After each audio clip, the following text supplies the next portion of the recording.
target many colleges through your one preparation. Yes, I'm talking about the CMAT, CET and TIS examination. If you're targeting for the non-CAT examination, so ये 3 exam तो for sure आपको लिखनी ही चाहिए if you want to get admission into the Mumbai based colleges, Maharashtra based colleges और pan India colleges.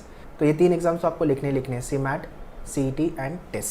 Okay, so we'll talk about the syllabus, preparation and competition. So very first let's talk about the competition. CET का जो competition है वो सबसे ज़्यादा competition है. 1,60,000 plus applicant will be writing CET examination. 2022 का जो stats है मैं वो बता रहा हूँ. CMAT 40,000 to 50,000 और TIS भी सेम ही है 40 to 50,000 के आसपास. सबसे ज़्यादा जो नॉन कैट एग्जाम्स लिखते हैं वो है CET का exam. So whether you are planning your career into MBA into marketing, finance, HR या तो फिर ऑपरेशन में, सो ये 3 एग्जाम्स तो नॉन कैट वाले टारगेट करोगे. बाकी आपको स्नैप लिखना है, NMAT लिखना है, FT लिखना है, दैट इज़ योर कॉल. ठीक है. So one should definitely target CMAT तो आपको कैट के बाद लिखना ही है और लिखना ही चाहिए. CET भी लिखो और TIS अगर आपको HRM के लिए जाना है तो आप टारगेट कर सकते हो. ठीक है. अभी कॉन्ट, लॉजिक और इंग्लिश ये तीनों सेक्शन हर एग्ज़ाम में आने वाला है. चाहे आप CMAT लिख रहे हो, चाहे आप CET लिख रहे हो, चाहे आप TIS लिख रहे हो, ये तीनों सेक्शन हर एग्ज़ाम में आएगा. अगर मुझे रेट करना है difficulty level wise all these 3 exam quant के सेक्शन को लेकर के, so CMAT CET I would say at par, या तो फिर CET आप फर्स्ट डिफ़िकल्ट बोलो, सेकंड डिफ़िकल्ट CMAT बोल सकते हो, थर्ड डिफ़िकल्ट TIS. तो TIS ज़्यादा इजी है मैथ्स, मतलब बहुत ज़्यादा टफ नहीं है. But this rating does not mean कि आपका TIS बहुत ईजी आता है. कुछ एक क्वेश्चन TIS के भी बहुत डिफ़िकल्ट होते हैं और CMAT में भी बहुत सारे क्वेश्चन ईजी भी होते हैं, थोड़े क्वेश्चन डिफ़िकल्ट होते हैं. तो ये मैंने रेटिंग दी है, बट ऑलमोस्ट अगर आपने कोई भी एग्ज़ाम के लिए प्रिपरेशन की, CMAT प्रिपेयर किया आपने, तो सारे एग्ज़ाम के लिए आप एलिजिबल हो. लॉजिक TIS के अंदर 2 से 3 मार्क्स का लॉजिक आता है, whereas in CET examination 75 question will be coming from the logic and CMAT के अंदर 20 क्वेश्चन. तो वेटेज वेरी करेगा आपका. Difficulty level wise again CET ज़्यादा टफ है देन CMAT देन TIS. ठीक है. तो लॉजिक में ट्रेडिशनल लॉजिक आपका, क्रिटिकल एंड एनालिटिकल, ये तीनों लॉजिक अच्छे से प्रिपेयर कर लो. सिलेबस मैंने ऑलरेडी डिस्कस किया हुआ है. क्वांट के अंदर आपका अरिथमेटिक प्लस DI, ये 2 टॉपिक पहले फोकस में रखो, followed by your geometry, mensuration, number system and then modern maths, permutation, combination, probability and उसके बाद लास्ट में आपका अलजेब्रा. ठीक है. This should be your order of preparation. Now English, अगर आपका वोकैब अच्छा है तो आप अच्छा परफॉर्म कर सकते हो एंटोनिम, सिनोनिम्स एंड वोकैब वाले क्वेश्चन में. RC grammar. ठीक है. सो इंग्लिश का अगर difficulty level wise if you talk, तो वोकैब वाले क्वेश्चन आपको CMAT के थोड़े ट्रिकी मिलेंगे, बट CET और TIS में इट इज़ ईजी.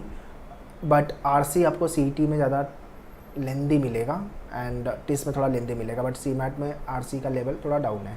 ठीक है. ग्रामर के क्वेश्चन तीनों एग्जाम में आते तो ग्रामर भी अच्छे से करके जाओ. ठीक है. बेसिकली आप ये मान लो कि आपकी जो प्रिपरेशन है वो थोड़ी सी हायर साइड पे करके रखो, तीनों एग्जाम के लिए आप प्रिपेयर हो जाओगे by default. GK, now TIS and CMAT में आपका GK आएगा और CMAT में तो बहुत ही अनसर्टेन होता है, TIS में भी बहुत अनसर्टेन होता है. TIS तो मतलब GK वाला ही पेपर है आपका. सो स्टैटिक भी अच्छे से कर लो प्लस करंट अफेयर्स अच्छे से करना होगा. CET में GK नहीं आता है. CET में एब्स्ट्रैक्ट रीजनिंग आएगा और CMAT के अंदर आएगा आपका इनोवेशन एंड एंटरप्रेन्योरशिप सेक्शन, जो आपको अलग से प्रिपेयर करना है. Okay.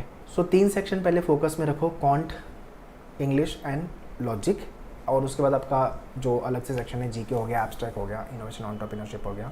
So whether you are manure student or non manure student, आपका जो प्रिपरेशन हो रहा है, अगर आप CMAT के लिए प्रिपेयर कर रहे हो तो डेफिनेटली आप CET भी लिख सकते हो. CET भी लिखो और आपका TIS का exam if you want to target HRM LR program, वो भी एग्ज़ाम आप लिख सकते हो. ठीक है. अगर आप मेन्यूअर स्टूडेंट नहीं हो तो आप ऑनलाइन प्रोग्राम भी ज्वाइन कर सकते हो, जहाँ पे तीनों एग्जाम्स को लेके करिकुलम अवेलेबल है. All the videos are there. Alright, to join the combo program for all these 3 examination just log on to menuedu.com website by online MBA entrance and full course में जाओ. Last में अगर आप आओगे you can see this program MBA diamond program. इसके अंदर आपको TIS, CMAT और CET सारे करिकुलम मिल जाएंगे प्रिपरेशन को लेकर के. Also you will be getting the mock test, handouts and video lectures. So 500+ videos you have to watch for all these 3 examinations. Okay. So इसका डायरेक्ट लिंक मैंने description में दिया हुआ है, kindly check the description. And in case if you want to order the books, test series if you want to join, then kindly check the description. TIS को लेके we have launch separate program. तो अगर आपको TIS programme join करना है सिर्फ, तो TIS interest पे जाके you can check it out the program. Okay. Alright, so in case if you want to join us for the live class 2023 and 24 examination preparation, then you can contact our team on this number for live class 8828581455. But if you are Mumbai based, want to visit our center Borivali, Dada and Vasai, then you can contact our counselor. They will guide you with regards to the batches. And if you want to order the books, mock test, sectional programme, full course programme, so सबका direct link मैंने description में दिया हुआ है. Kindly check the description. For any doubt and query you can write in the comment box. I will be happy to reply you. And yeah, do share this video to all your friends, those who are targeting for the all the non-CAT examination. All the very best. Thank you.